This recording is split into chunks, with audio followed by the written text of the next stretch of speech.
Welcome, ladies and gentlemen, to episode 12 of Talk Exchange. Today we have with us Peggy McGuire, who joins Tracey and Kristie.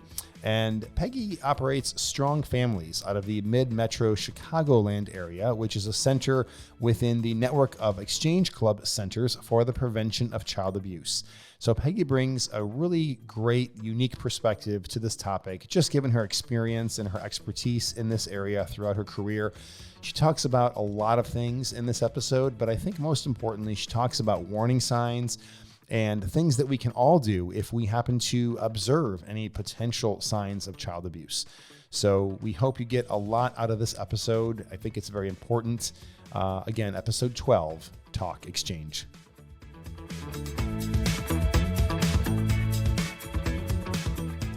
Hi, I'm Tracey Edwards, CEO of the National Exchange Club. Thanks for joining this episode today. We're excited about our guest today. Hi, Kristie. I'm joined by our communications director, Kristie Lindau. Hi, Tracey. Good to be here with everyone. Thank you for making the time to sit with us today, Peggy. Absolutely. We're joined today by Peggy McGuire of Strong Families. Peggy and her center, they service the mid-metro Chicagoland area.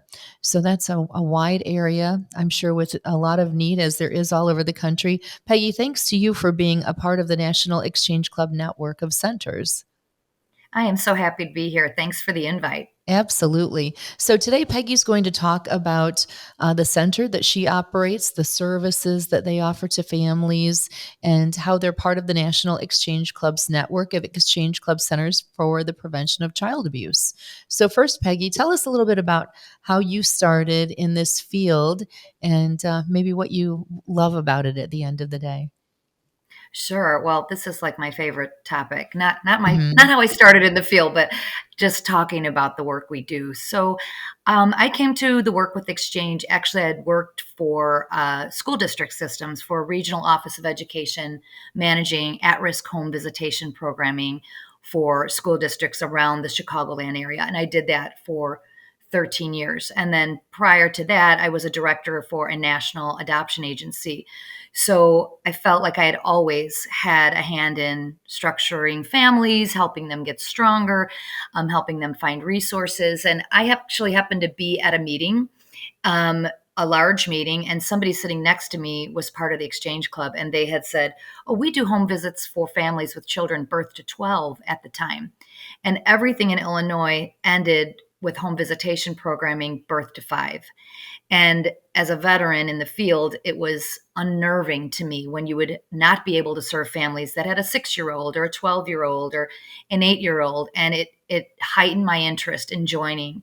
And it turned into me leaving my position and becoming the executive director for our Child Abuse Prevention Center through the Exchange Club based out of Naperville, Illinois. Well, that's a great start and a great story, because you were obviously a believer in the home visitation program and model because you had seen results from that. And so now your center services families through the Exchange Parent Aid and other forms of assistance. What do you like about that type of home visitation program, such as the Exchange Parent Aid, and what results have you seen for strengthening families? Sure. So I will never take a job that doesn't incorporate home visitation. It is where it gets done. All the research shows us that if we really want to move the dial, you need to sit with families in the environment that they're in and work on the protective factors that we know embolden families to be stronger and more resilient. So there would never be an option that I would take in a job that wasn't research-based, like our model with the Exchange Club, and does home visitation. So we serve families one-on-one with home visitation once a week using the research-based model of the Exchange Club. And then we also, because we have on average about 100, I think we have 101 families right now on our wait list just to get the home visitation services. You said so. We've on created the a very list, Peggy? 101. It is wildly needed. We have about 8 school districts that are lined up as well. And right now it is really staffing that has become a challenge for us. And of course, the proverbial funding is always an issue for us. But we've been able to incorporate workshops very widely across the board in our Chicago metro area because of the overflow. It's not in place of the home visitation. It is literally to meet the needs, especially during the pandemic and the aftermath. We have been able to literally, I think last I checked, we have to do a presentation coming up, and we were served over 1,000 families with the workshops on discipline, on regulation, on all kinds of things from technology usage, all things that are stressing parents out. We do those workshops in partnership with school districts, homeless shelters, domestic violence shelters, really across the board. And then obviously our one-on-one home visitation. We serve anywhere from 50 to 80 parents, I should say, a year with that program. Again, it always kind of depends on how many social workers we have staffed at the time. Sure. One opportunity that I do not want to miss discussing that is unique to Exchange is our ability to leverage volunteers. And we have some of the most excellent volunteer parent mentors. I liken it in my brain when I'm talking about it to like a big brother, big sister, but for parents, that program. They come in, they do the exact same programming that our paid staff does, our social worker staff does. They're supported by a licensed social worker. And our volunteers also serve families. So we were able to leverage really genius individuals within our community to support parents when funding is low, staffing is an issue. It's been an incredible blessing for me to see how that can work in a nonprofit. I had no experience with that before joining Exchange. And our Exchange Club in Naperville has been instrumental. Like, they have done everything from helping us with vaccine rollout, giving out COVID kits. They even made bikes for all of our families and delivered them themselves. We have Exchange members that are mentors as well. Many of them have won the Mentor of the Year award through national. I mean, the list really goes on the level of support we get from Exchange Club to help execute a child abuse prevention program in a large metropolitan area. Wow, that was everything there in a nutshell, Peggy. Thank you. So could you explain to us a little bit more about your dynamic with the club, how those volunteers become mentors, what they're able to do in a volunteer capacity as opposed to a social worker? We have the good fortune of having access to a lot of retired teachers, retired social servants that serve as our volunteer mentors often. But we also have, like, one of our volunteers through Exchange is just a mom. Her child had a disability. She works for the city, but she's gone through our extensive training, and she's been incredibly valuable. We had a text regarding this specific Exchange Club volunteer from a mom that she's serving, and the mom's text was beautiful. We were just talking about it. We read it like 3 times. She gave her all these birthday, surprises and balloons and cakes, and this was a socially economic family that was not doing very well, and just the joy in her heart that people care about her beyond somebody who's paid to do the job. So to me, leveraging volunteers, whatever their skill set may be, we can support them with training, but we also do have many volunteers that have a background in some sort of educational or social service field, because managing volunteers is not easy. It takes a lot of support, and it's parent education. So my main charge is always, this is a non-judgment zone. We have to make sure the messenger is coming at it with love and not judgment, and really just the supportive listener that brings back the needs to the professionals. And then we lay down whatever it is that the family is looking to achieve alongside the volunteer. So there's that. But the Exchange Club has helped us leverage resources. So during COVID, for instance, we had an opportunity to write for additional funds for hygiene supplies, for vaccine rollout, for census. And so we needed bodies to help us do those things, to get those in the hands of families. So we ran events, and the volunteers came out, and it was fun. We had food drives and all of those things that were necessary during COVID. Post-COVID, we had a lot of families, school districts reach out to us that they couldn't find certain children. They just didn't come back to school. Wow. And so they had put together lists of families, like for outreach. We called them SEL calls, social and emotional reach out calls. So we did have some volunteers help us with that. We would provide them with the script to say, what's keeping you from getting to school? Is it transportation? Is it technology? Is it childcare? Is it all of these things? And then we would take those needs back to the district and the community and try to triage to get families back enrolled in school. And one district, they had over 100 kids that were missing, and we were able to locate like 80. And within that one school district, there were like 4 founded DCFS cases that, there was something really tragic happening in the home that we were able to come in and kind of triage with systems that are in place, like school districts, and help them out. In the main community that we're in, Naperville, there's 150,000 people in that town, and there's only 2 police social workers. So really triaging with volunteers, helping those social services and those school districts meet the needs has been a niche for us, and that's where we leverage volunteers as well.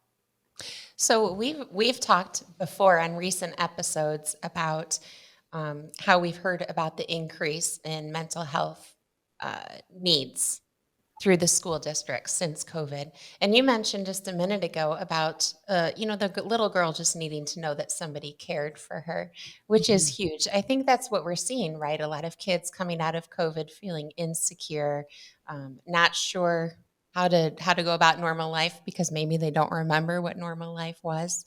Right. Do you think, is it possible that this is a program that could be expanded nationwide? The Exchange Club members becoming mentors with families? 100% I do. 100% I do, because the systems are strained and there aren't enough social workers and mental health providers to go around. So it is a solution to have a licensed clinical social worker oversee volunteers that can also execute and reach out and create some of those connections for those families and provide the information that we can provide. It has completely amped up our world. We now have counselors on staff. We hired bilingual counselors to support and written grants and all of that in order to support those mental health needs. When you hear, the number 2 cause of death in middle schoolers is suicide, this should alarm us all, right? So, and there's no one system, no school system, no parent only that can hit everything that needs to be hit at this point. So I do think the answer is leveraging volunteers, but having some designated staff to manage the volunteers so that we're sure the appropriate information is getting out there. Mm-hmm.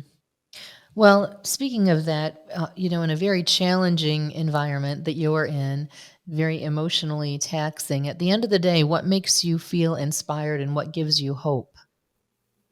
Well, it's easy. I feel like I don't know how people who don't do this kind of work feel happy. Like, I feel like we see resilience all the time. And we are definitely handling a large population of refugee families that have come into the city of Chicago, and the school districts have turned to us to help support these families. And the list just goes on. When you see people who can rise above, overcome, are so happy for any sort of support. And it's the Exchange Club Parent Aid model. We're not walking in there with freebies. We're not walking in there with dollars. We're not mandated that they come to us. These are people who want to be better, that want the support and the education to become a stronger parent. So it really is inspiring every day. I think the opposite is true for people who do my work. I have a hard time listening to somebody complain about their cleaning lady or their mealy watermelon. I know all problems are relevant, but it's like, yeah, you should be the happiest person ever. So I think it was a lot during the pandemic. I really don't think most of us slept for like 18 months because it was a fever pitch of just child abuse and domestic violence and alcohol and substance misuse. And so just really getting our hands around the individuals that were slipping so fast was a lot. But I think in the end, we get the good fortune of working with some of the strongest people you'll ever know or meet. Or like when we talk about Exchange Club members, people who just deeply care and Right. don't need to be doing this, but they deeply care.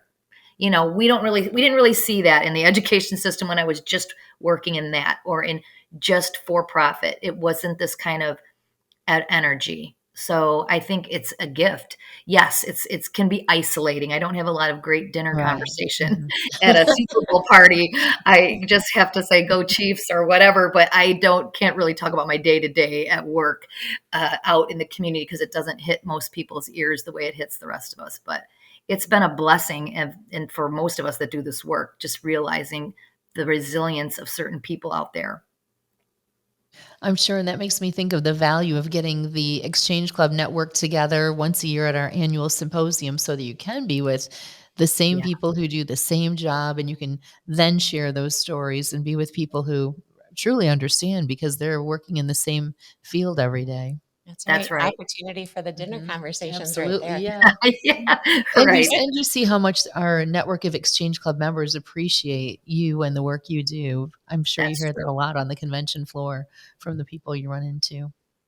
Yeah. Peggy, April is National Child Abuse Prevention Month. What is special about that month, and what does it mean to you in the field? I got my blue on today. I Yes. think it's a great time to highlight that this is a need. And it's the word child abuse, it lands hard on people. And it's another term that's kind of thrown around. So it gives you an opportunity to refocus on, even though it's such a negative term, what should we all be looking out for? We all are in this together. It happens, and it happens in many forms. Our Department of Children and Family Services systems are strained beyond. It's kind of all of our responsibility, I feel like, to pay attention. So much slipped through the cracks during the pandemic when kids weren't going to pediatricians, they weren't going to schools, they weren't with other professionals who are trained to notice child abuse. So I think it's just an opportunity to focus the community and looking out for each other. Look out for those kids and who's watching out over them, and the behaviors kids are exhibiting and what that means. I think it's just an opportunity to put people more on high alert and to pay attention around you to the kids in your community and the And speaking parents of, that might be at their wits Yeah, end. yes, Sorry. that's true. absolutely. And speaking of the community, what is something, and it is a hard topic for people to approach if they're not, for example, immersed in it, 5 days a week at the minimum. What is it that the people in our community need to be looking out for? What are some not so obvious signs that a child or a family might need some help? And what would someone do in that situation then? If they don't necessarily know for sure that there's abuse, but they suspect that a family might need help. One thing that a DCFS worker told me in Illinois, Department of Children and Family Services told me, and I've been involved with DCFS forever, 30 plus years, is it's not up to us to decide if there's abuse or not. If you suspect anything at all, you call that anonymous hotline, and it is anonymous. I've done this a million times in my lifetime, and let them decide. If the professionals decide, is this look like abuse? It could be, hey, I haven't seen that 4-year-old come out of the house in a week. I hear this father screaming at the top of his lungs in the backyard at his kid, knowing I'm in earshot.